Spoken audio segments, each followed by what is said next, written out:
One other way to improve that your listeners may be less familiar with is just being aware of your mood level. So one phenomenal question to ask is just when you wake up in the morning, just describe your mood level.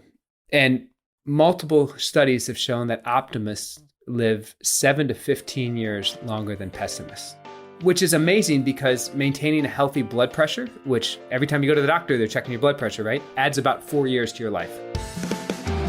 Welcome to Salad with a Side of Fries. I'm your host, Jenn, talking wellness and weight loss for real life. We're here to clear up the myths, misinformation, bad science, and marketing to teach you how to eat and how to cheat. Are you ready? I'm having salad with a side of fries. Hey friend, welcome back. I should say, Happy New Year. Happy healthy New Year. It is officially 2024 Salad with a Side of Fries. I'm Jenn, your host and health coach, here with you every week. And I will say I have quite the lineup of topics and guests in store for you in 2024. And we're going to kick things off with a guest who he's just a wealth of knowledge and perspective. So let me introduce you. His mission is to live life to the fullest and help others do the same. He's a chiropractor, nutritionist, and coach who enjoys helping others unlock their true potential. His passion stems from his own personal struggles. At age 6, he began suffering from migraines. For the next 7 years, his headaches continued to worsen despite the best medical care he and his family could find. At his lowest point, he had a debilitating headache that lasted without so much as a day of relief for over 2 years. At age 13, he found the powerful combination of chiropractic and individualized nutrition care. By combining these two powerful forces, he was able to unlock his own ability to heal. For the last decade, he's helped clients both through chiropractic care and nutrition at his wellness clinic in St. Joe, Texas, as well as through individualized mindset coaching with the Advanced Coaching and Leadership Center. He finds a holistic approach, optimizing spirit, mind, and body, the most effective and efficient way to create a lifetime of timeless youth. So sounds like a great way to begin 2024, doesn't it? Please help me welcome Dr. Jeff Crippen. Awesome. What is up? Happy New Year, everyone. Excited to get this new year started off right here. Absolutely. And it wasn't in your bio, but as a fellow Michigander and Michigan grad, I have to start with Go Blue. Yes, absolutely. I was thinking that. So we're recording this just a little before the new year starts, and either there will be happiness that we're advancing to the final of the college football playoff or agony of losing another semifinal to Alabama. So hopefully when this comes out, there's even more joy as we get ready for the even final, more to final celebrate, game. Right? Absolutely. For sure. So I want to start with your story. I know we heard a little bit about it, but we'll start with digging in more to your story, and then we'll go from there. First, though, I have to tell our members what they're getting this week. All right, so members, your recipe this week is for apple cider chicken. Now, I know you, right? It's the new year. You're focused. You're like, I'm eating clean. I think this recipe shows you how simple it can be to make something delicious and nutritious. And you likely have all the ingredients already in your home. And then thanks to Jeff, you're also getting 20% off a signed copy of his book, Timeless Youth. So we're going to talk more about it. I guarantee you by the end of the episode, you're going to be like, I'm so excited for 20% off this signed copy. So if you want this recipe or the discount and signed copy of Jeff's book, be sure you're a member. Go to glow.fm/salad with a side of fries. For $10 a month, you get weekly recipes, a monthly article or tool, extra discounts from me and our partners and our guests, plus access to live Q&A sessions. It's a total deal. It really is a steal because you're taking advantage of those full offerings. You're saving far more than that $10 cost. It's a no-brainer way to show yourself that your health is a priority. Plus, being a member supports this podcast and this community so we can continue to bring you new episodes and experts every week. So remember, all you have to do is head over to glow.fm/salad with a side of fries, or just click the link in the show notes because that's just easier. Once you're there, you're going to click support now, enter your email and payment info, click subscribe, and you're all set. You'll get this week's recipe for the apple cider chicken and 20% off your signed copy of Dr. Jeff Crippen's book, Timeless Youth. All right. Dr. Jeff, over to you.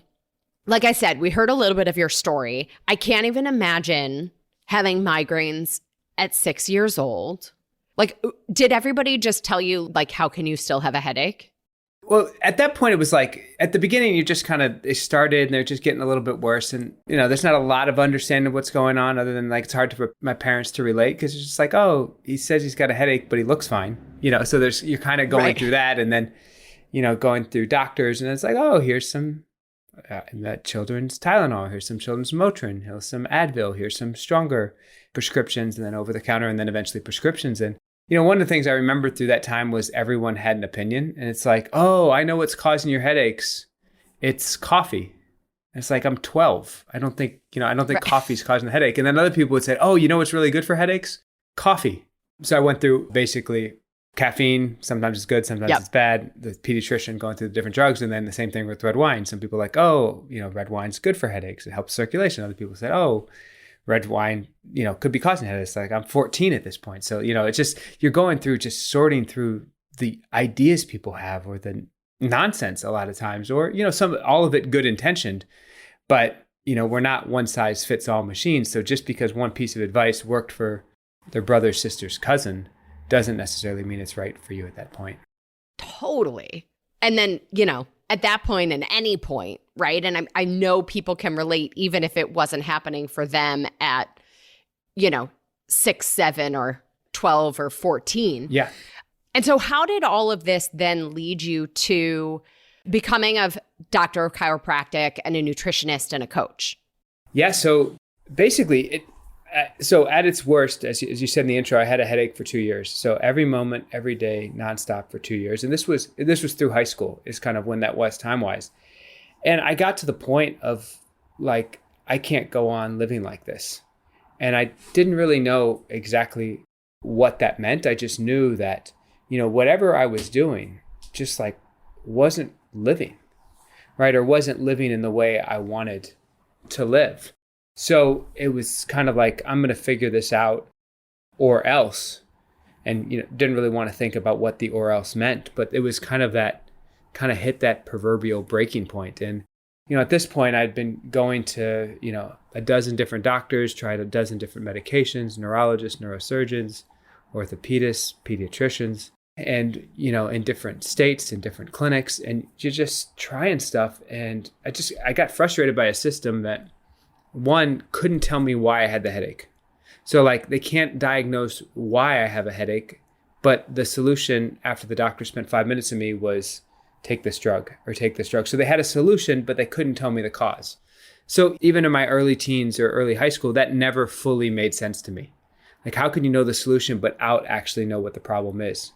So I just got to the point where I said, you know what, I got to figure this out. And, one of the things that was really helpful for me was eventually at first I found chiropractor who was able to like adjust me when I had headaches and when I didn't. And I found I got symptomatic relief. So if the headache was like a 7 out of 10, it would get down to a 4. Not enough to take it away or cause it, but certainly helpful. And well, then, that's like quality of life difference, right? Yeah, that's activities of daily living change. Exactly. Yeah. So it was huge to just have a positive effect because these were headaches that like ibuprofen wasn't touching, Tylenol wasn't touching.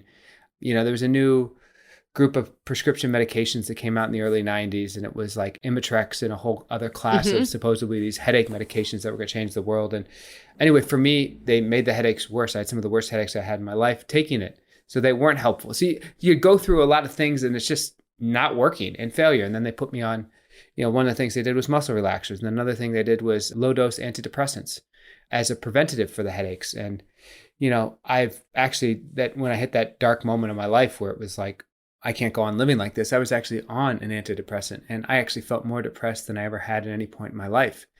And that drug now has a black box warning on it, which says it increases suicidal and homicidal behavior in teens and adolescents. So that's where I was. And luckily I was able to, I just decided I'm getting off it, and I talked to the doctor and didn't have to fight or anything. But, it's just like, there's got to be a better way.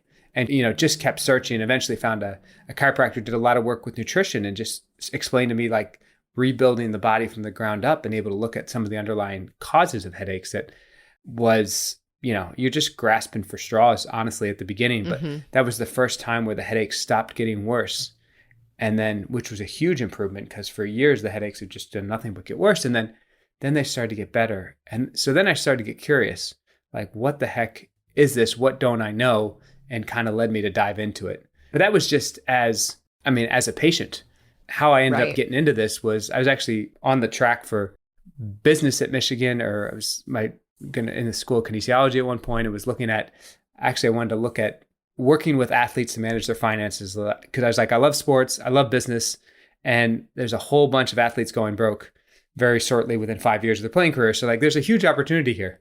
So anyway, that's what I figured out in high school. And then after a year in, I did a business internship and just found like it wasn't really fulfilling. It didn't like hit that sense of purpose for me.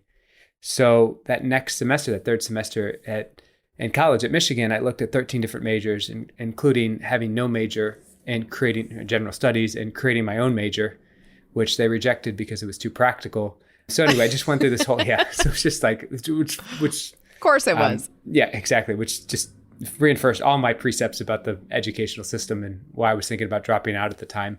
But just coincidentally, I decided, you know what, I'm just going to start taking classes that I enjoy and just figure it out. So I took a Spanish class. I took one on Italian history. I have some heritage that's Italian. And I took a medical physiology class that happened to be taught in the medical school.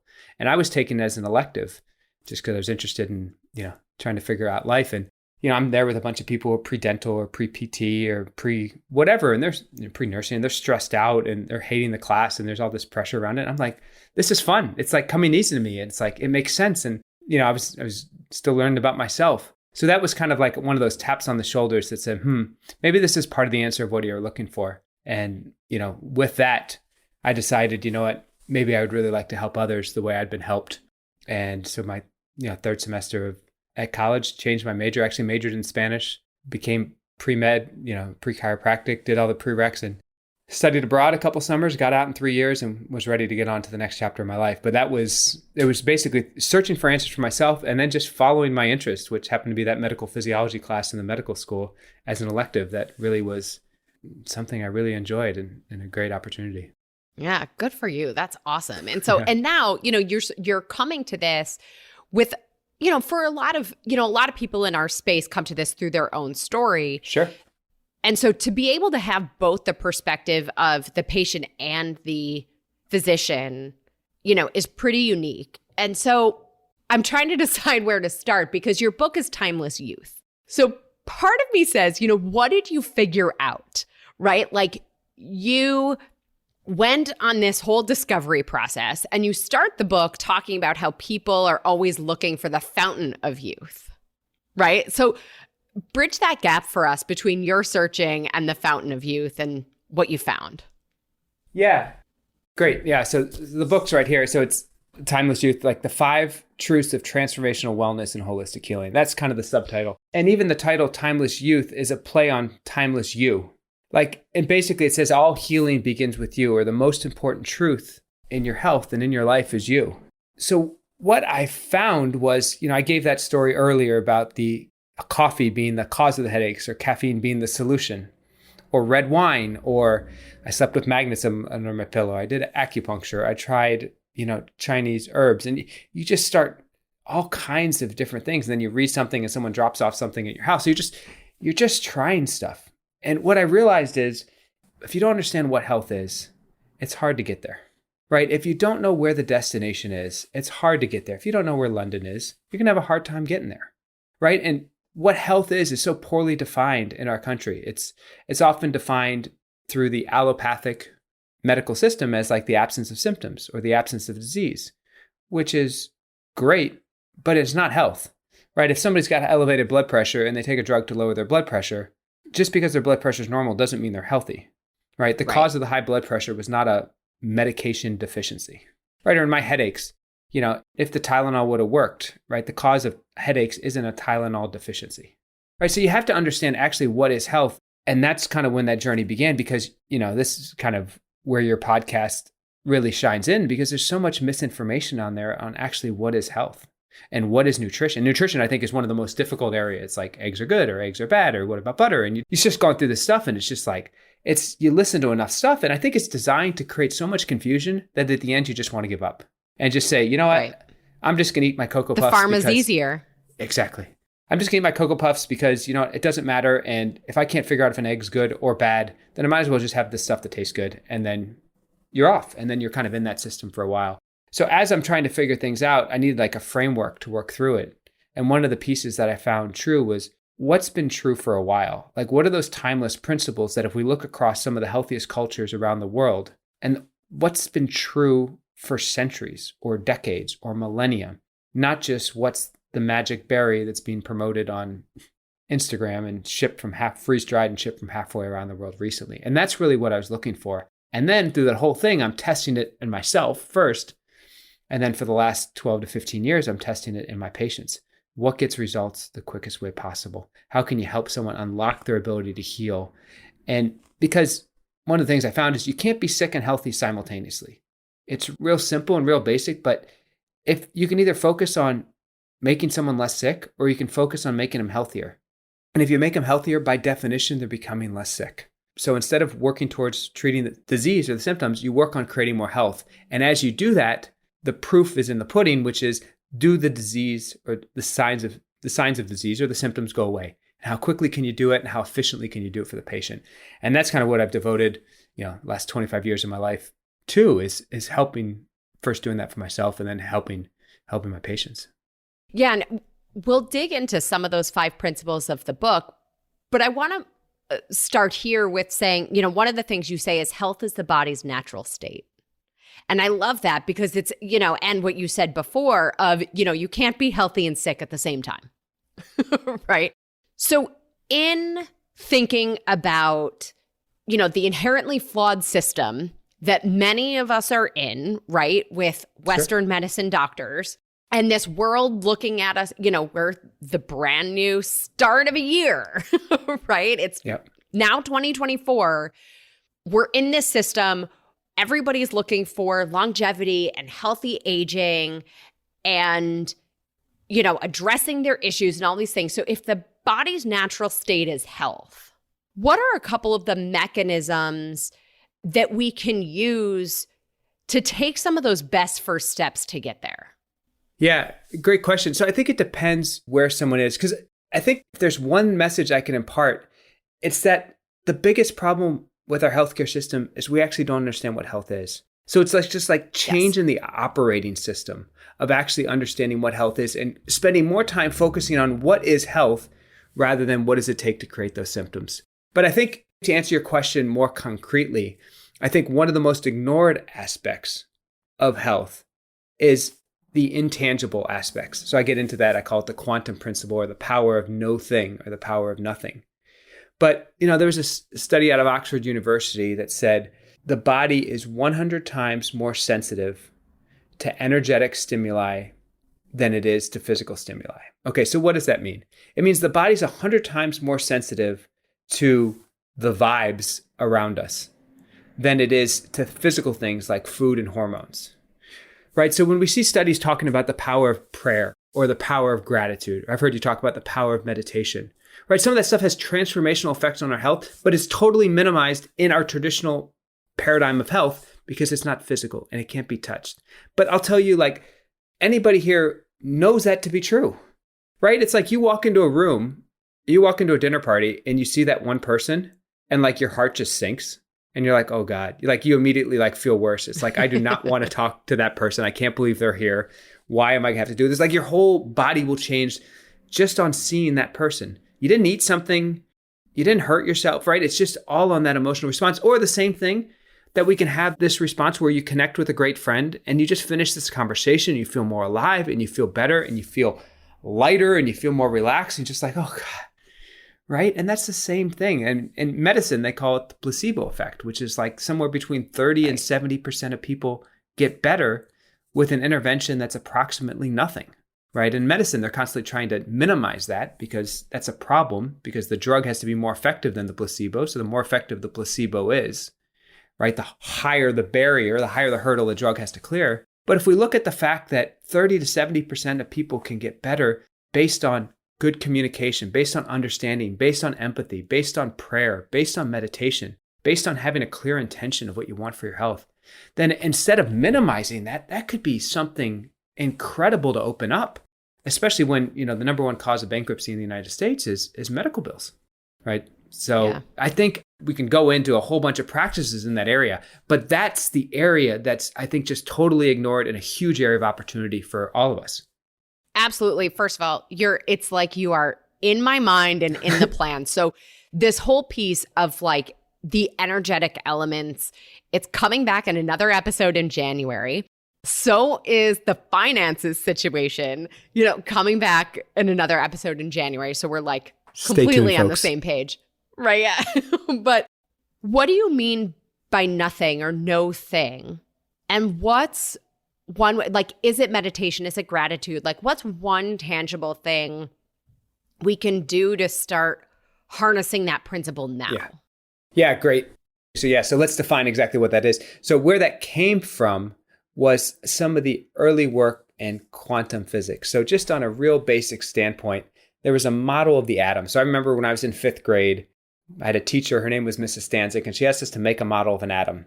So we had to pick one from the periodic table and then, draw an atom. So I took a mini basketball and glued nickels and pennies to the mini basketball to represent the protons and neutrons of the nucleus. And then I bent some coat hangers and glued some dimes to it to represent the electron. So anyway, it's called Bohr's model of the atom, but that was the idea of what the atom looked like. Yeah. So you have a nucleus at the center, and then you got electrons that float around.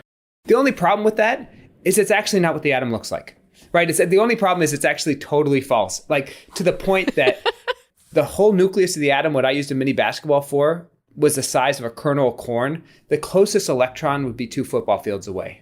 So what we now know, thanks to, quantum physics and Einstein and, his contemporaries, is like the atom is actually 99.9996% empty space.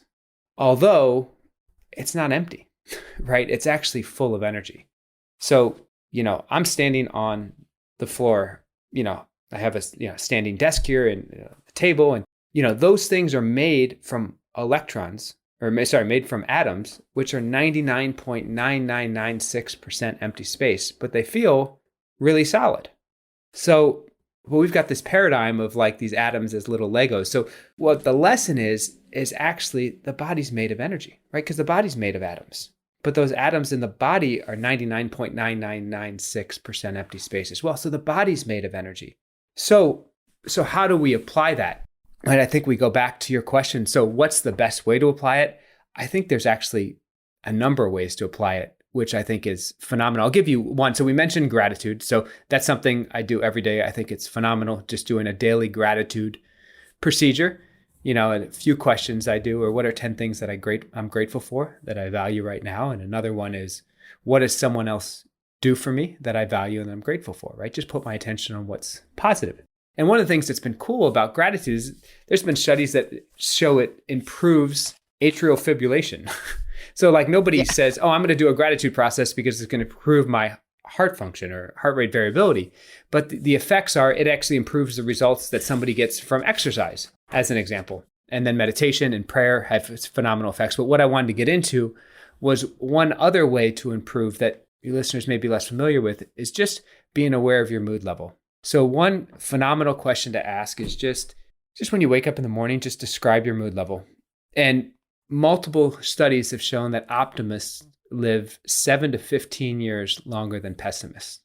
So, which is amazing, because maintaining a healthy blood pressure, which every time you go to the doctor, they're checking your blood pressure, right? Adds about 4 years to your life. Not smoking, maintaining an ideal weight, and exercising adds 1 to 3 years to your lifespan. So we're talking about something that's 3 to 5 to 7 times more powerful just by looking at the mood level. One more study I read that came out about this came out of UCLA, and it was what's called a functional MRI study. So they laid people down in an MRI machine and they looked at what part of the brain lights up. So at first they showed them images that were like fear-inducing or scary, war, violence, death. And what they saw is that a part of the brain lit up called the amygdala, which is the main center of the fear and kind of the stress response in the brain. And then they showed pictures that were like more calming. And I imagine just like horses or the beach or sunrises or things like that. And they saw a different part of the brain light up, which is the prefrontal cortex, which has to do more with rational thought. And that kind of made sense.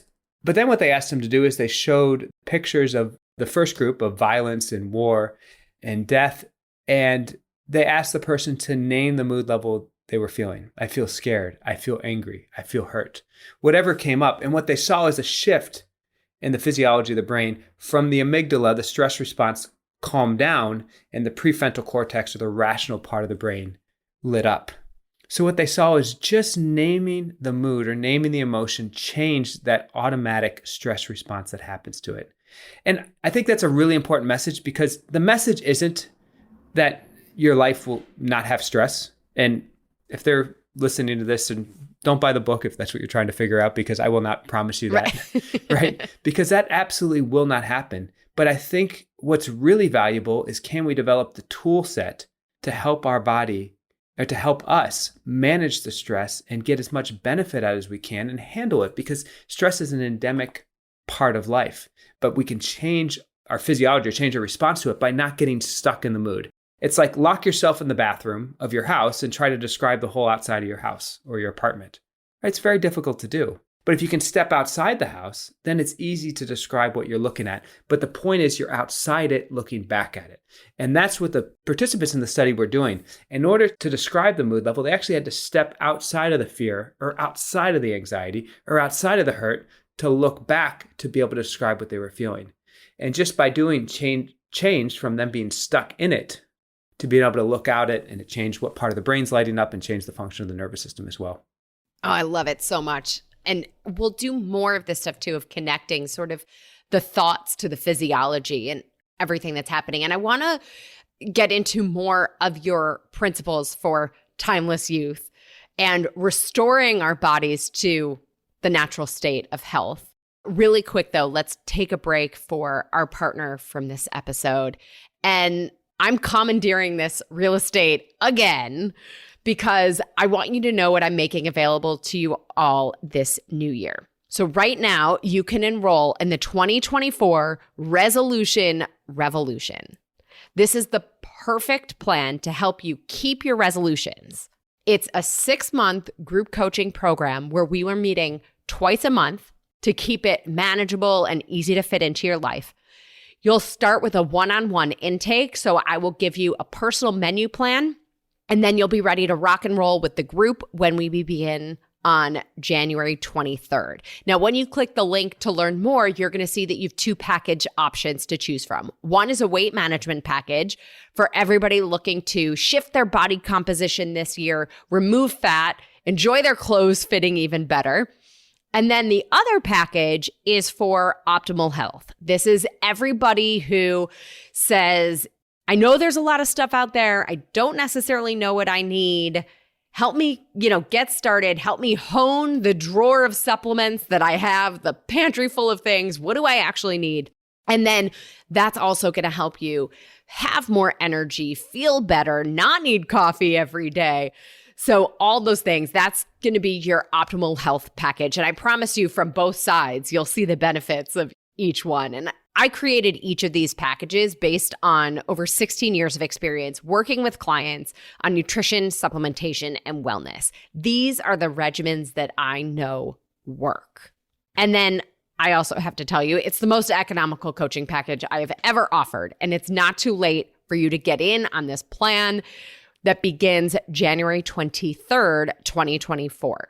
So here's what you're going to do. You're going to text the word 2024, 2024 to 844-947-4846. You'll receive the link right to your phone so that you can get more information, learn about the 2024 Resolution Revolution program, and get started if you're ready. So again, you're texting 2024 to 844-947-4846. This is a toll-free number. Standard text and data rates may apply. Okay, Jeff. So in your book, you have 5 principles for health. We talked about the quantum principle. And as we also sort of talk about this, right? The title of the book is Timeless Youth, focusing on you and longevity. And the key to that is reclaiming the body's natural state of health. Maybe we start with, we dig into like the Yellowstone principle and the Model A principle. so that we can give people some action steps for the year. Great. That sounds awesome. So the first principle I talk is the Yellowstone principle. And the story and the subtitle of that chapter is "The whole is greater than the sum of its part." So in that chapter, I tell the story about in the early 1990s, Yellowstone had a problem. And over the previous years, the ecosystem that was once in balance was kind of spiraling out of control. And, there was a ballooning population of elk in Yellowstone. And connected to that, there was a loss of trees for songbirds. So there's a decrease in the bird population. There was a decrease in the beaver population. The rivers and streams were starting to erode. And then with that, a decrease in the animals in the rivers, such as the muskrats, ducks, fish, reptiles, and amphibians. So there's many symptoms of the diseased ecosystem there. So the question is, what do you do? So the Park Service started with, maybe the elk were knocking down the trees, which was decreasing the songbirds, which was impacting the rivers and the fish and the muskrats and the beaver. So they started shooting elk, right? They started just going there, shooting elk. And what they found is they were able to decrease the number of elk, but the problem still persisted, right? They couldn't fix the other sequelae, the other consequences of it.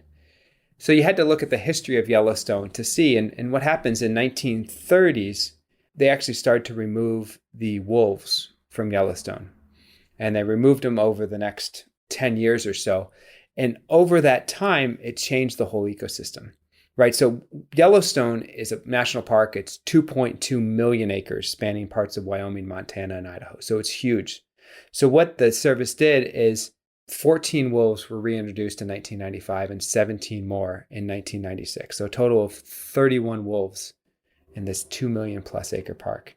And what they found is the wolves not just were natural predator to the elk, but even more than that, the elk changed their behavior. So instead of being in the flatlands, they changed where they were, which allows the trees to regenerate, which allowed the songbirds to come back, which allowed the beaver population to thrive, which led to less erosion of the rivers and increase in the amphibious population. And so the whole ecosystem came back into balance with a seemingly small change, 31 wolves, as I said, in a 2 million acre national park. So what does that have to do with our health? So that's the principle. The whole is greater than the sum of its parts. And I think that's a principle that is true throughout our entire health. So you mentioned the blue zones before. Yep. Or just as we were talking, just kind of getting set up. And I think one of the things that really impressed me about the book, The Blue Zones, was I think only 2 of the principles had anything to do with eating, right? And diet and nutrition. And 1 had to do with exercise, right? And through that, we saw, lesson 7 was belong, like the power of being in a spiritual community. And you talked about that actually on your osteoporosis episode as well, and bone health episode, of just the power of community and how that, the power of lesson 8 is putting your loved ones first, and lesson 9 is being with the right tribe. So you're talking about one of the more famous books studying centenarians ever. And the last 3 principles all have to do with community or holism, right? And that's like on a macro level, like the more connected we are with other people, the better our health is. But that also works on a micro level. What are the healthiest foods? The ones that are whole. Like whole sugar, sugar, white refined sugar is like a poison and one of the worst foods someone can eat, for sure. But, what happens is if you look at the whole sugar cane, it's 90% fiber and it's full of B vitamins, and it naturally has zinc, and it naturally has a lot of the minerals that are needed to digest it. And, if you were going to eat what the average American eats, which is, roughly a half pound of sugar a day, 150 pounds a year, like you'd have to chew through like 5 pounds of sugar cane. And you'd get so much fiber, you couldn't finish because you wouldn't be going anywhere. You'd be on the bathroom for most of the part of it, right? So we look at even one of the worst foods can actually be incredibly healthy in its whole form. And the same thing, fruits, the more they're refined, the more sugar content comes out, the more the fibers are removed, the less healthy they are, right? The same thing with, processed wheat, or you can kind of go through it, but the more whole the food is, the healthier it is. And honestly, I find it the same thing with supplements. Right? When you find vitamin C, as an example, in broccoli, there's over 1,000 different cofactors that kind of make it work, including something called vitamin P and something called vitamin J, and organic copper enzyme called tyrosinase, which makes tyrosine. It's important for brain and thyroid function. In fact, the T3 and T4, for those of you who are familiar with thyroid blood work, the T doesn't stand for thyroid, the T stands for tyrosine.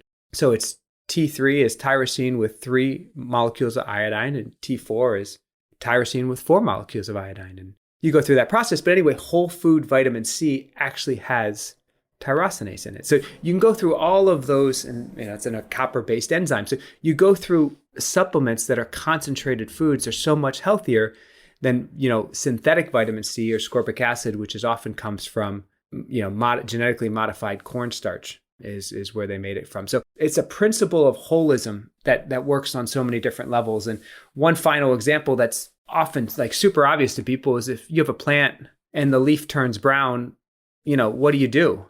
Do you cut off the leaf? Do you spray paint the leaf? Or did you say this plant needs a tiny leafectomy, a little surgery to remove it? Or do we say, hey, this is a sign that, it needs a little more water or a little more sun or, a little more nutrients in the soil? We look at that one symptom as not a problem in of itself, but of a sign of the function of the whole. And it's easy to do with nature, but we seem to have a disconnect for ourselves. We'll see the symptom of high blood pressure and not look holistically of what is that telling us. When, and the simple question for that is, when exactly did it begin? Right? Was there a change in diet? Was there a change in weight? Was there a change in exercise? Was there a change in sleep? Was there a change in stress? Was there a change in job? Because one thing I can guarantee 100% of the time is every effect has a cause. So if something changed in your health, there was a cause. Like there's a skill to find it. Sometimes you need a great coach to work with you or a great doctor to work with you to find it.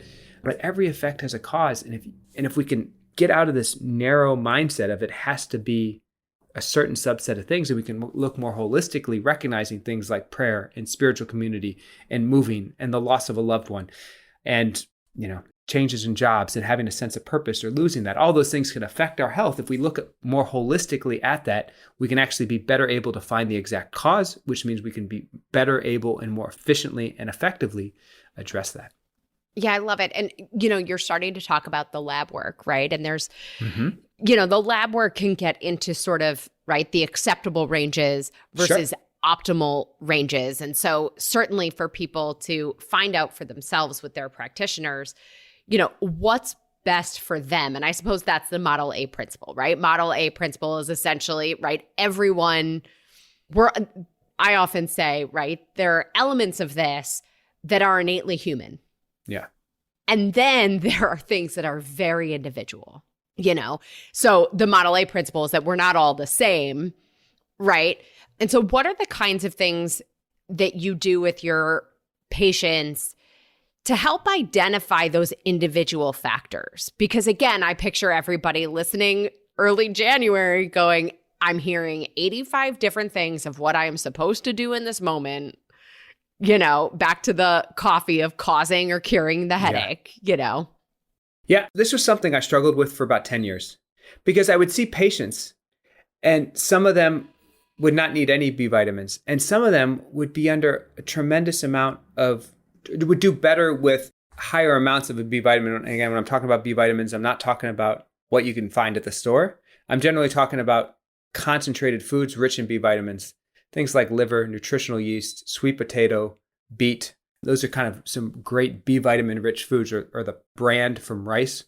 Those are some of the best B vitamin rich foods. So when I say supplements, I'm talking about supplements derived from foods such as that. But what I found is some people didn't need any. And other people need a tremendous amount. And I said, how could that possibly be true? Right? How could that be true when, my genetic code compared to yours, Jen, compared to a listener, they're 99% the same. So right. That incredible variation that makes you and I and the listeners different in our body all comes from 1% of the genetic difference. So I was really curious about that. So I came across a gentleman named Roger Williams. So this man, he was actually a professor at the University of Texas in Austin. He had discovered 3 different B vitamins and his brother discovered a 4th.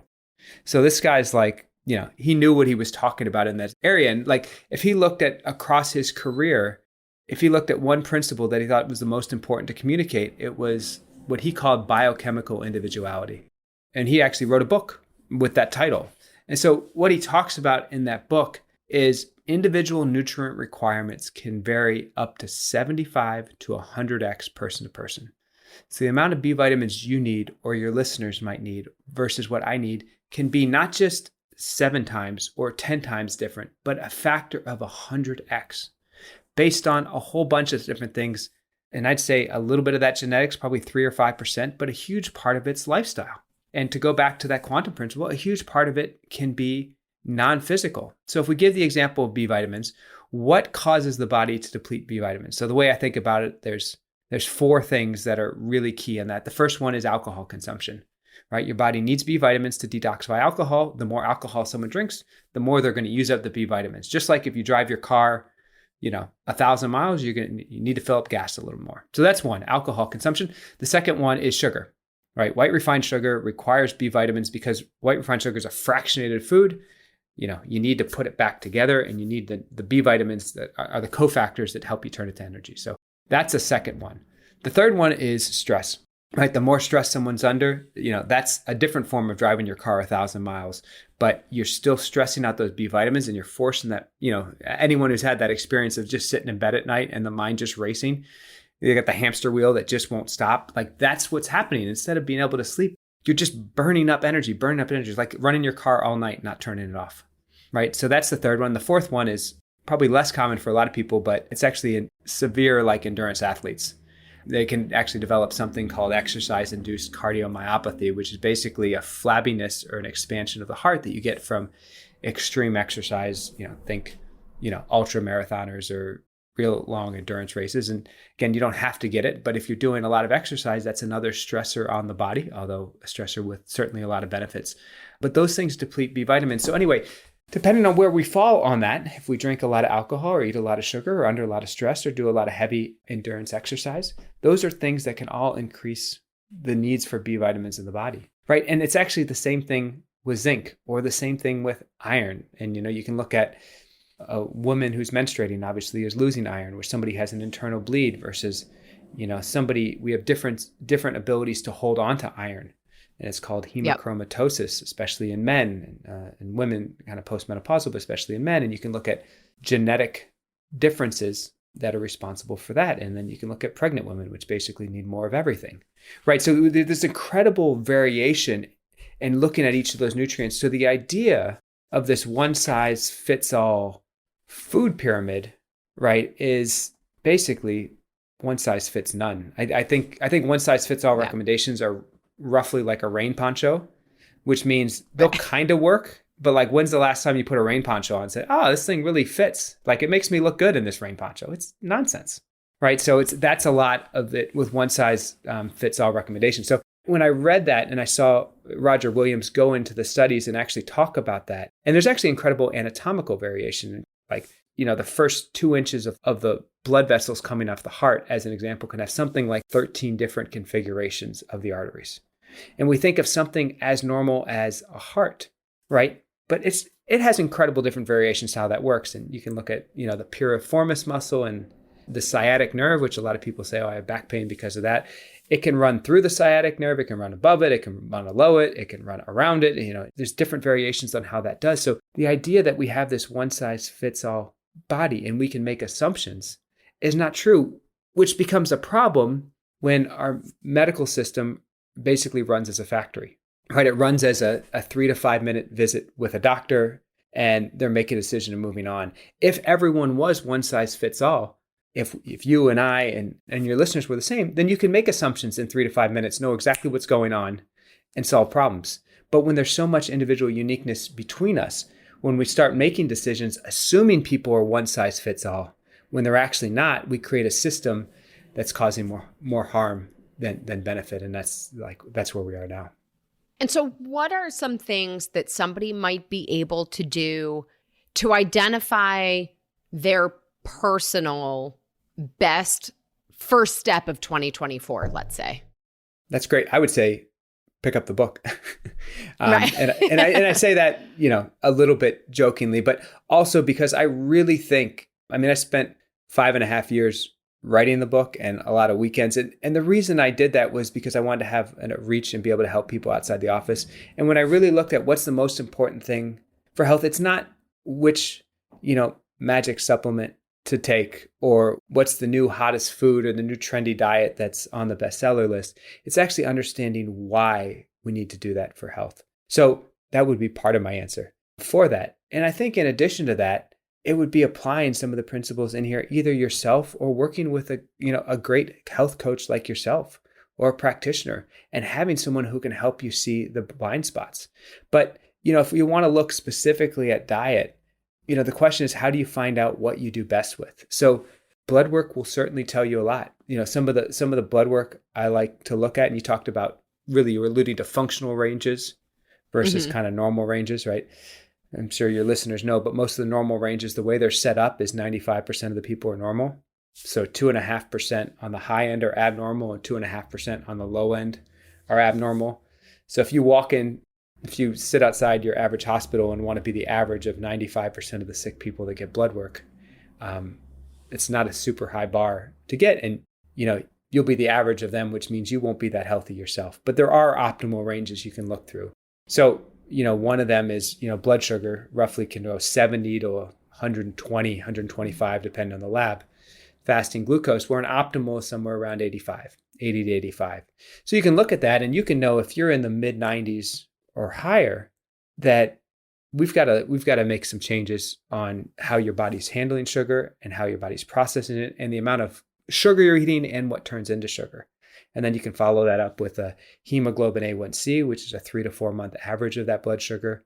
I also like getting that. They've shown that degeneration of the brain starts with a hemoglobin A1C above 5 or 5.2, which, normal goes up to 5.6, and prediabetes starts at 5.7 and diabetes starts, I think it's around 6.5. So we have these ranges, but actual optimal, you could be at 5.6 and be totally normal, but actually there's some brain degeneration starting there. So I think if you work with someone who really can understand blood tests, I think that's a great way in. And the second one is really look at how you feel. Because I'd ask, just like we gave the example of walking into that dinner party and you see someone and you just feel awful or sinking feeling in your stomach, or you see someone else talk to a great friend and you feel better. If you really start putting attention on your diet and how you feel, like restoring communication with the body is such a powerful tool, because you are unique. But if you listen to your body, even just begin to put that in, you'll be able to just notice incredible changes there that the body can build on. So I think those are a couple things that we're talking specifically about diet. And I think there's some general principles. We can go into all of that. But in terms of looking at that, I think those are two things. One is really tightening up blood work to look at it in functional ranges. And the second one is really being aware of how your body works and how you feel.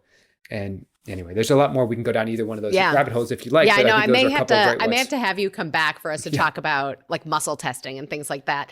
But I think to wrap this up for today, I love what you're talking about. And I think one thing that stuck with me from our last conversation was the boat analogy that you gave about, the ship versus the water. So maybe you could do that to wrap this up, and then we'll do our rapid fire. Yeah, no, absolutely. That's great. Yeah. The example I like to give when a patient comes in, what's causing this? Is this caused by stress? Do we work on this from nutrition? Do you work on this from holistic lifestyle? Do you work on this through meditation or prayer or gratitude or looking at the mood level or some of the other things we talked about? And I think the answer really in my office depends on the patient, right? You just meet the patient where they are and you just go as deep as they really want to and are willing to go.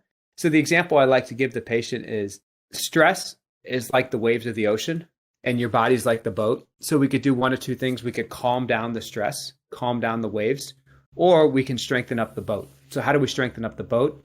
Well, we remove inflammatory foods. We eat a more nutrient-dense diet. We take high-quality, supplements and herbal support to rebuild the body. Or you calm down the waves through stress, to meditation, change of lifestyle, change of job. Or you can do a combination of both, right? But either way, the boat gets healthier, whether it's in calmer seas or it's a stronger boat, or you can work on both together. I love it. What a great way to think about heading into this year, choosing the elements that we focus on, because I think it can certainly be overwhelming too. So awesome. Thank you. All right. It is time for our rapid fire off-topic questions. You ready? I'm ready. Let's go. All right. What's the best thing you've done for your health this week? What's the naughtiest thing you've done related to your health this week? Best thing for my health. Yesterday I did a run and then a sauna and then a cold plunge. So it was... Sounds amazing. Yeah, I feel so good in the cold plunge. I hate it so much, and it's pain. And at the beginning, I could barely get 30 seconds, but I really love that now.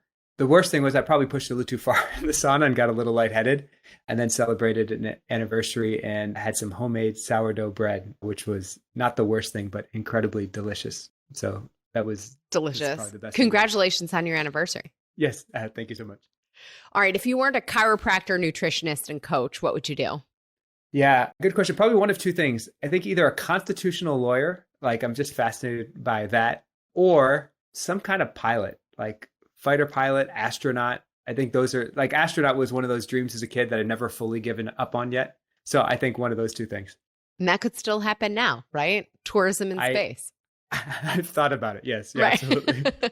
Favorite book on any topic other than your area of expertise, or you could give us a fiction book. Yeah. I'll go one book that really got me back into reading was actually in high school. It was The Fountainhead by Ayn Rand. And then I read Atlas Shrugged by her as well. And I think I just really loved her philosophy and the way she wrote. So I loved her books in high school. Yeah. So that would be one that really got me back into reading. And in fact, I had to answer that question at a college interview, and that's what I did at Michigan. So it takes me back there, but I'll say that one. If you could cure one ailment, disease, or sickness, what would it be? My first thought is like, what would be the most effective and valuable for someone? Or like someone meaning like the world or the planet. And I think if we could help people be more present, more here in the moment, and, connect to that, you'd be releasing past upsets and trauma and, hurts and pains, which I think would have consequences of tremendously helping the health of all different diseases, named diseases. So I would say helping people be more present here and now. Love it. If you were a superhero, what would be your superpower? Probably the ability to do that. Right. I was just thinking, or fly, right? I can picture it. Pilot wants to fly. Exactly. Right. Exactly. I'll take both. Right. Yeah, one of those two for sure. All right. What's your biggest pet peeve? Probably has to do something with, I could be really impatient at times. I can't think of like what the best context is around my impatience, but including with myself, but probably inefficiencies. Like I'll walk into a restaurant and be like, why? This is totally irrational one, but like, why is the dishwasher over there and the bowls are over here and they drop the stuff off here? It's like, if they just reorganize this thing, this would totally work better. So inefficient office setup is what I'll go with. I do the same thing. All right. Last one, in your opinion, what's the next frontier in wellness? I think it's getting outside of the physical and what can be measured. And I think we've seen a huge change in that in the last 5 or 10 years. And I think that spiritual paradigm is coming into healthcare and wellness in a bigger and bigger way. And I think that could be like 100-year trend. And really, when we're talking about 100-year trend, we're talking about getting back to something that's been there. Plato said I'm paraphrasing, but he said something like the greatest problem in medicine is that there's doctors for the body and doctors for the soul, but they don't realize they're the same thing. And I think reconnecting that paradigm or bringing that paradigm back in is the next big trend for sure. Love it. Well, thank you so much for being here, for sharing your insights and expertise. Tell everybody how to connect with you, where to find the book, all the things. Great. So yeah, the book you can pick up anywhere books are sold. You can pick it up on Amazon if you got a favorite local bookstore. It's Timeless Youth, and my name, Dr. Jeff Crippen. And actually just a couple of months ago, it came out in Spanish, Tu Eterna Juventud. So nice. If that's your first language, you prefer that way, you could find that there. So anywhere books are sold, including through our website, which is timelessyouthbook.com. So that's a great way. And if you want to connect, probably the easiest way is Instagram, just Jeff Crippen, my name, JeffCrippen. And I respond to all messages. So if anything came up that you want some more information about or have a question for me, feel free to message me there and we'll connect there. Perfect. I'll put links to everything in the show notes also. So friends, wrapping up this episode, I'm going to sneak peek of our nutrition nugget on Friday. We're talking about Wonder Monday low carb cheesecakes. So it's a packaged food. A client sent this to me and said they're probably a little too good to be true. So is he right? I don't know. We're going to look at it on Friday in our first nutrition nugget of 2024. So be sure wherever you're listening, click the plus sign or the follow button so that your app will alert you when it is available for you to listen to on Friday. Well, as always, everybody, I'm your host, Jenn Trepeck. Connect with me on Instagram or all social media. I am at Jenn Trepeck, JENNTREPECK. Website is asaladwithasideofries.com. Send a message. Check out the merch. I just want to hear from you. I want to hear your takeaways, your ideas, your questions. This is also the easiest way to learn more about working with me as your health coach. Dr. Jeff Crippen, thank you again for being here and sharing all your wisdom. Awesome. You were great, Jen. Pleasure to be here with you and your audience. And wishing you guys a healthy, happy 2024. Absolutely. So friends, if you are not already, join our membership by going to glow.fm/salad with a side of fries. This shows your support for this podcast and this community, but most importantly, your health. You'll get this week's recipe for the apple cider chicken and 20% off your signed copy of Dr. Jeff Crippen's book, Timeless Youth. So until next week, remember to kick off 2024. Consider how you might tap into your personal fountain of youth. Well, friends, that's it for today's episode of Salad with a Side of Fries. Congratulations for making yourself and your health a priority. Thanks so much for joining us. Be sure to click subscribe or follow on your favorite podcast platform. Share us with a friend, and we'll be back next week. Always remember, you deserve it, and you are worth it. Happy healthy.